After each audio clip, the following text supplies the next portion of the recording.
And our next speaker, of course, does not need an introduction. Therefore, I'll just shut up. That's right.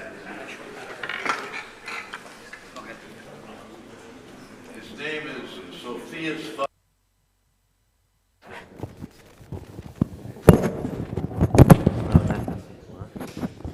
I don't have like. Let's see if I can. I can use the mic too. Yeah. I do it like this. How do I switch? Does it work? Yeah. All right. Many have talked about the problem is in the memory, and I'm going to continue on that because I like that topic very much. And you can see there are two affiliations here. Most of my work is out of Chalmers, of course. Should I move here? All right. But I'm also, actually in 2015, I co-founded a company called ZeroPoint Technologies. And the reason I put it here is that some of the stuff I'm going to cover is what we have done inside there. Where is this thing?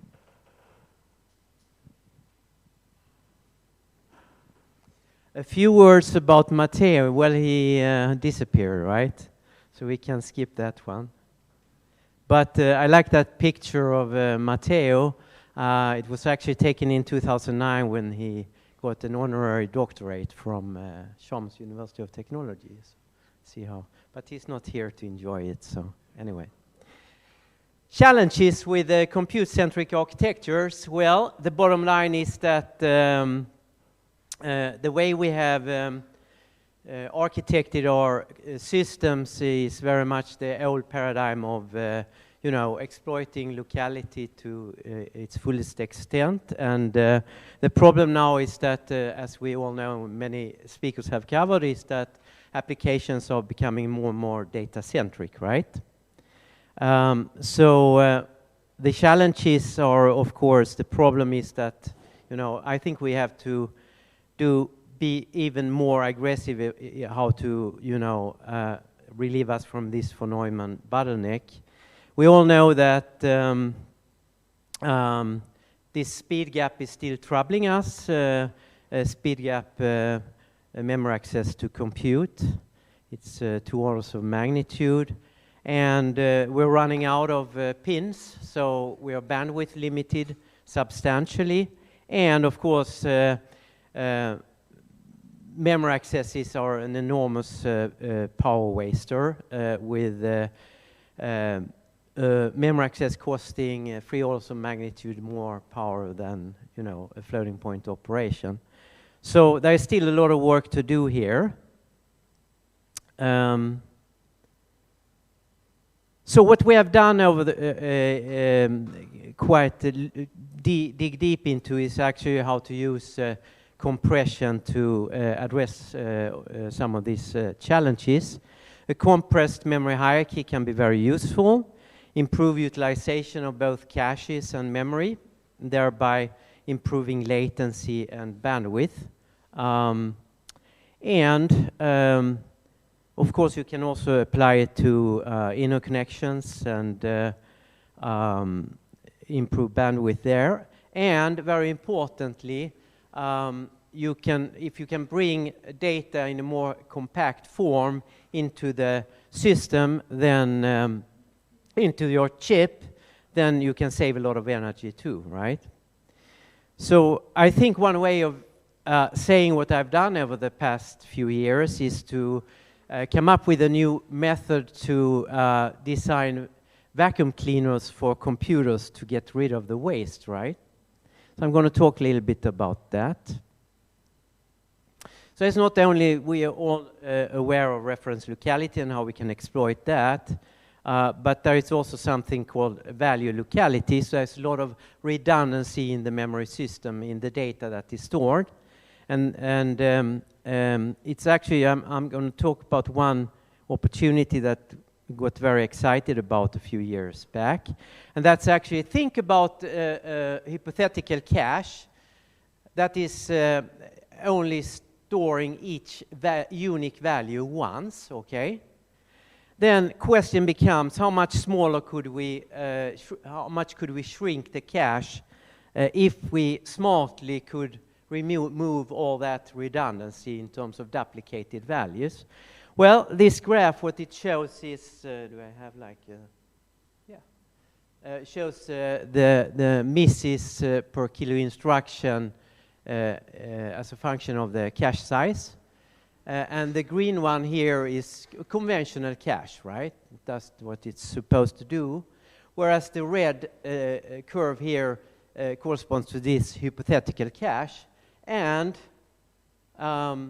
if we take a point here, 2 megabyte cache, and the misses per kilo instruction we have there, and go to what we call here value-aware cache, this, dreamt up fantastic cache, you can see we can get a lot of,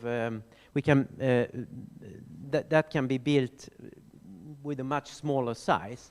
And in fact, we looked at this over a number of benchmarks, and there's actually a compression potential of a factor of 30. Now, so many years since we did this work, we haven't figured out how to get close to this. And the key problem here is, of course, that you need metadata to locate that unique value. So, but you can get a lot of redundancy away from your system. So let me talk about what we have done inside the company, ZeroPoint Technologies, to that end. So by the way, where we are right now with ZeroPoint Technologies is that we are launching a product which actually can save a lot of bandwidth, right? Bringing data compressed from the memory inside the chip and thereby, using the available pins more efficiently, right? And the way we have implemented that is basically through an IP block, which here is called Ziptilion, and that is sitting close to the memory controller, okay, and does some interesting magic.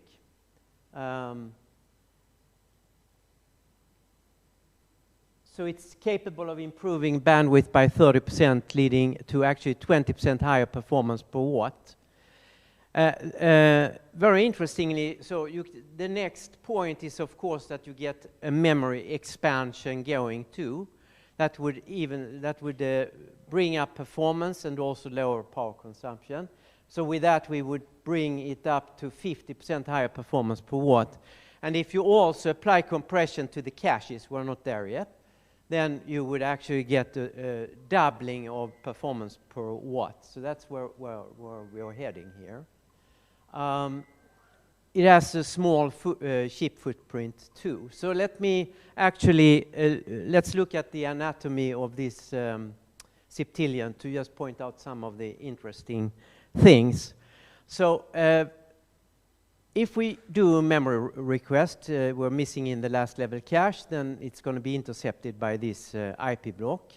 And the first thing that happens is that since we have brought in data in a compressed format into the chip, so the first thing we could do is to look at if we have the block that we are requesting already in a prefetch buffer that is on the chip. I'm going to explain a little bit later how it arrives there. If so, we can cancel the memory request. So we save two things. We get higher performance because we can cancel a very expensive memory request, and we also save energy. Okay, but if it's not there, then since we are finding data now in a compressed address space, we need an address translator here on this IP block as well. So this address translator will know exactly where the data is. In case we have, of course, the metadata available. If not, then we will go and have to fetch it. So that costs some more memory traffic, okay? But then we go to memory, and we can actually, since data is compressed, we can actually prefetch many contiguous memory blocks in one go, okay? And they will be decompressed and end up in the prefetch buffer. In the interest of time, I'm not going to go through what happens on the right side of the thing, but there is also like a buffer, and it's also involved in when to see if you have a request coming. So this is actually now being, you know, we have all the RTL and everything for this. And customers waiting, by the way. Let's look a little bit about what we have managed to do. So we have innovated with a lot of new compression algorithms.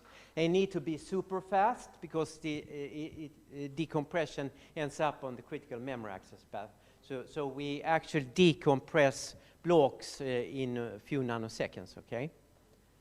And here is just some, you know, bar graphs of the compression ratio. That is the ratio of uncompressed memory space to compressed memory space. And as you can see all across the board, we are, with the algorithms we have now, close to 2.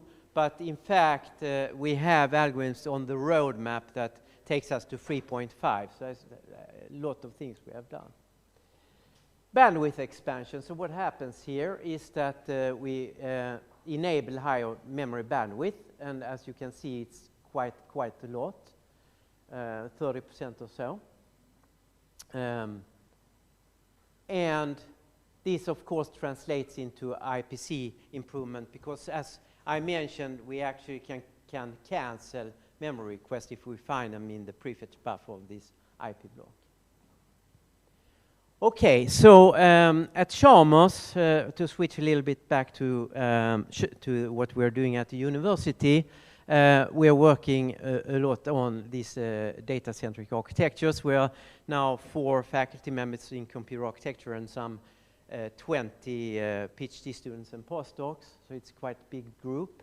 And some of us, not all, focus on processing in memory paradigm. This was really a lot of excitement around it in the 90s, as you may remember, but the time was not ripe for that. It was called IRAM by some and FlexRAM by others, etc., etc.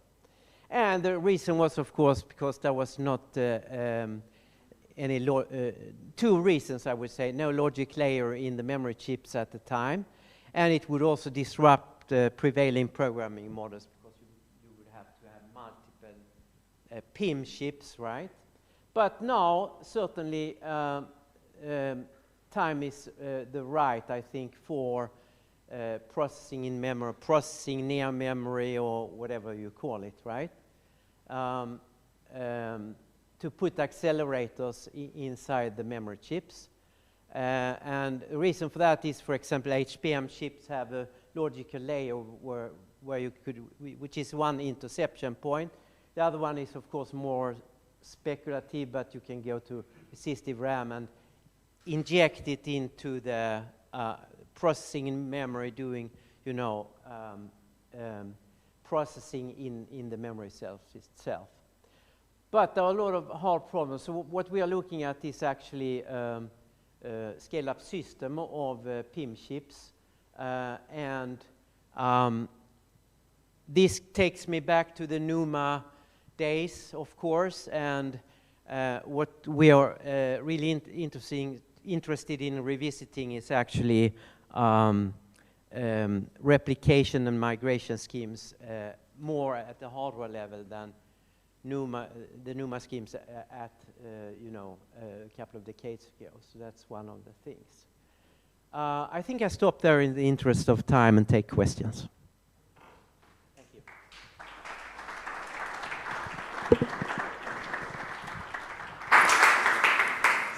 Questions?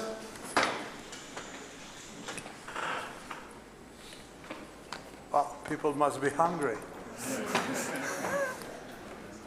Okay.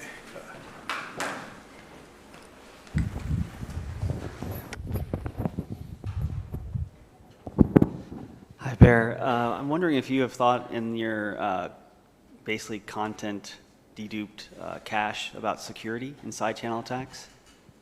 Yes, we have.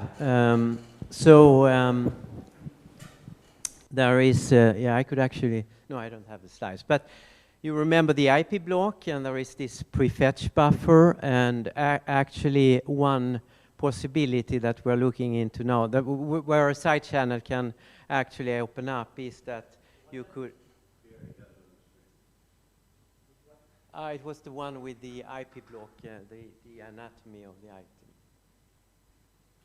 No, further back. One more, I think. No, further back. There. Okay. So you have this prefetch buffer, right? And of course, an adversary could actually play with the blocks and insert data, so and do timing measurements on that prefetch buffer. So that's a vulnerability we're looking into how to close, and we think we know how we can do that. Sorry? He was suggesting isolation timing. So that's Yeah, right. Any other questions? The prefetch buffer is, let me see, it's not big, it's like 50 kbytes or some 50 to 100 kbytes, not bigger.